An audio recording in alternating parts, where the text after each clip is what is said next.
नमस्कार आदाब दोस्तों, चलिए आज 11 अप्रैल सुबह देश की ताजा बड़ी खबरें आपके लिए लेकर हाजिर है। चलिए दोस्तों, सबसे पहले डालते हैं सिर के ऊपर।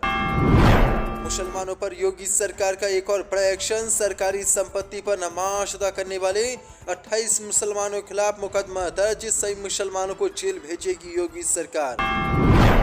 ईवीएम को लेकर उद्धव ठाकरे ने मोदी को दी खुली चुनौती। कहा, अगर मोदी में हिम्मत है तो बांग्लादेश की तरह मोदी सरकार ईवीएम पर लगाए बैन। देवकीनंदन ठाकुर के बयान पर भड़के दरगाह आला हजरत के मौलाना साहबुद्दीन। सड़कों पर उतरकर प्रदर्शन करने की दी धमकी। हरियाणा के सोनीपत में भगवाधारियों का खुलेआम आतंक। मस्जिद में घुसे हथियारबंद 15 बदमाश। नमाज अदा कर रहे मुसलमानों पर किया हमला। मस्जिद में भी की तोड़फोड़। उत्तर प्रदेश निकाय चुनाव की तारीखों का हुआ ऐलान। 2 चरणों में होगा चुनाव। बीजेपी को लग सकता है अब की बार बड़ा झटका। तो दोस्तों, सभी खबरों को एक एक कर विस्तार से आपको बताने वाले। वीडियो को दिल से लाइक कर चैनल को सब्सक्राइब शुरू कर लें।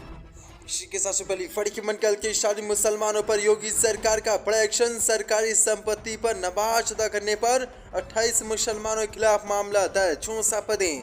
योगी सरकार ने आज मुसलमानों के खिलाफ एक बार फिर से बड़ा फैसला लिया है। दरअसल आपको बता दें, लखीमपुर खीरी के काशीराम क्षेत्र में राज्य सरकार की संपत्ति पर कथित तौर पर लाउड स्पीकर लगाने और सामूहिक नमाज पढ़ने के लिए पुलिस ने दंगा और आपराधिक अतिक्रमण के आरोप में 28 मुसलमानों के खिलाफ मुकदमा दर्ज किया है। एफआईआर तब दर्ज की गई जब बिल्डिंग कॉम्प्लेक्स में नमाज अदा करने वाले मुसलमानों का एक कथित वीडियो सोशल मीडिया पर वायरल हो गया और एक स्थानीय हिंदूवादी दक्षिणपंथी कार्यकर्ता राम गोपाल पांडे ने सदर कोतवाली पुलिस थाने में शिकायत दर्ज कराई। पुलिस ने एफआईआर में 25 अन्य मुसलमानों के साथ मोहम्मद आदिल, जुम्मन खान और निसा खान को नामजद किया है। उनके खिलाफ आईपीसी की धारा 447, 147 और 298 जानबूझकर धार्मिक भावनाएं भड़काने के आरोप में ये मुकदमा दर्ज किया गया है। जो बड़ी अपडेट निकल के सामने किस तरह से अब योगी सरकार ने नमाज पढ़ने को लेकर अब ये मुसलमानों पर कार्रवाई की है। इसके साथ चली बड़ी की मनकाल केस ने ईवीएम पर बैन लगाने की उद्धव ठाकरे गुट ने की मांग। कहा, बांग्लादेश की तरह हिम्मत दिखाए बीजेपी और ईवीएम पर लगाए बैन। 64 पदें। बांग्लादेश की शेख हसीना सरकार ने इस साल के आम चुनावों में ईवीएम के इस्तेमाल करने पर बैन लगा दिया है। बांग्लादेश में अब की बार लोकसभा चुनाव ईवीएम से नहीं बल्कि बैलेट पेपर से कराए जाएंगे। अब इसी को लेकर उद्धव ठाकरे गुट ने बीजेपी पर जोरदार हमला बोलते हुए गंभीर आरोप लगाए हैं। उद्धव ठाकरे गुट ने कहा कि भारत में लोकतंत्र की हत्या रोज हो रही है और लोकतंत्र को बचाने के लिए विपक्ष रोज इस सड़क पर उतर रहा है, लेकिन लोकतंत्र के नाम पर जारी तानाशाही की गाड़ी तेजी से दौड़ रही है। अवैध मार्ग से चुनाव जीतकर तानाशाह सत्ता में आते हैं और हमेशा अगली कुर्सी से चिपक कर बैठ जाते हैं। दुनिया भर में और हिंदुस्तान में यही चल रहा है। इलेक्ट्रॉनिक वोटिंग मशीन यानी ईवीएम हैक करके बीजेपी लोकसभा चुनाव जीतती है। बीजेपी की लोकप्रियता और विजय का रहस्य उस ईवीएम में है। इस पद्धति को बंद करके फिर से बैलेट पेपर से चुनाव कराए जाएं। शिवसेना उद्धव ठाकरे गुट ने कहा कि पिछले 7 सालों से हमारे देश का विपक्ष ईवीएम बंद कराने की मांग कर रहा है। सभी को ईवीएम पर संदेह है क्योंकि इस पर लोगों का विश्वास नहीं रहा। जिस चुनाव प्रणाली पर लोगों का विश्वास नहीं, वहाँ का लोकतंत्र खतरे में है, ऐसा माना जाता है। लेकिन भारत के चुनाव आयोग, सुप्रीम कोर्ट, राष्ट्रपति ने ईवीएम बंदी की मांग को हर बार ठुकरा दिया।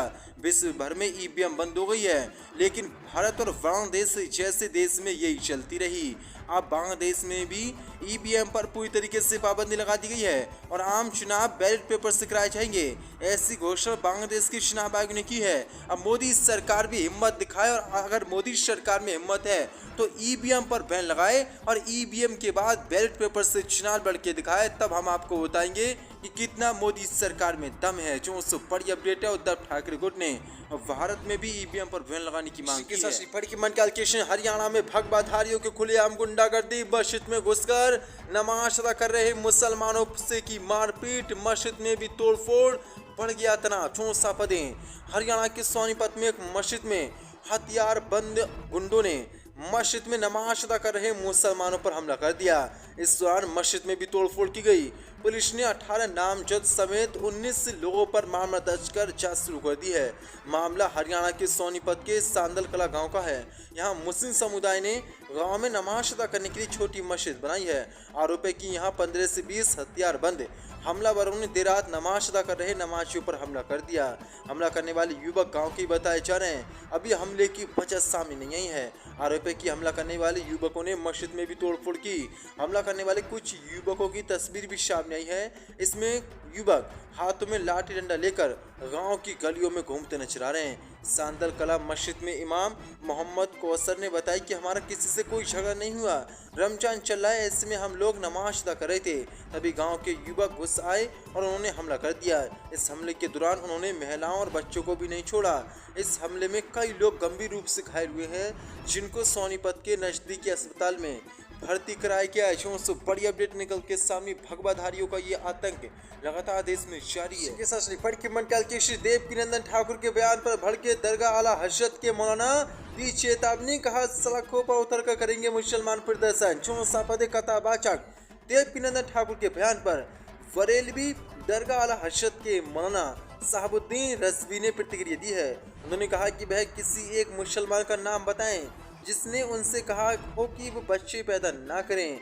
ऐसे ही क्यों हिंदुओं को भड़काया जा रहा है। मौलाना साहबुद्दीन ने कहा कि देवकीनंदन ठाकुर पूरे भारत में विवाद फैलाना चाहते हैं। वे हिंदू मुसलमान एक दूसरे के सामने लाना चाहते हैं।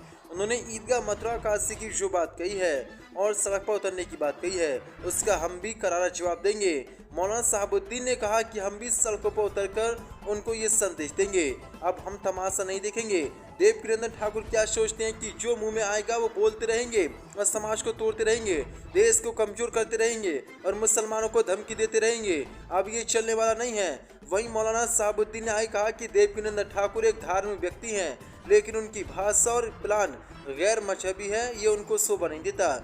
मौलाना साहबुद्दीन ने कहा कि उन्होंने हिंदू भाइयों को जो मशवरा दिया है कि वह ज़्यादा से ज़्यादा बच्चे पैदा करें।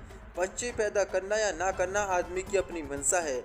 इस पर जनसंख्या नियंत्रण कानून बनाना सरकार का काम है। कोई किसी को बच्चा पैदा करने से नहीं रोकता, ना हिंदू मुसलमान को, ना ही मुसलमान हिंदू को। तुम बच्चे पैदा मत करो, ये कंपटीशन की जो बात कर रहे हैं, उनके बयान पर मुझे हैरत होती है। दरअसल आपको देवकीनंदन ठाकुर ने काशी मथुरा में बयान देते हुए कहा था कि अब हम सड़कों पर उतरेंगे। इसका जवाब देते हुए मौलाना ने कहा कि हम भी सड़कों पर उतरकर तुम्हें करारा जवाब देंगे। वहीं कहा था कि जैसे मुसलमान बच्चे पैदा कर रहे हैं, वैसे ही हिंदू ज़्यादा से ज़्यादा बच्चे पैदा करें। इसका भी जोरदार जवाब मौलाना साहबुद्दीन ने दिया है। के मंडल के उत्तर प्रदेश निकाय चुनावों की तारीखों का हुआ ऐलान, 2 चरणों में होगा चुनाव। उत्तर प्रदेश में नगर निकाय चुनाव को लेकर चुनाव आयोग ने तारीखों का ऐलान कर दिया है। 4 मई से शुरू होगा निकाय चुनाव। इससे लेकर चुनाव आयोग ने प्रेस वार्ता की। राज्य चुनाव आयुक्त मनोज कुमार ने बताया कि 2 चरणों में चुनाव होगा। प्रथम चरण का चुनाव यानी कि पहले चरण का चुनाव 4 मई से शुरू होगा, जबकि दूसरे चरण का चुनाव 11 मई से होगा। मतगणना 13 मई को होगी।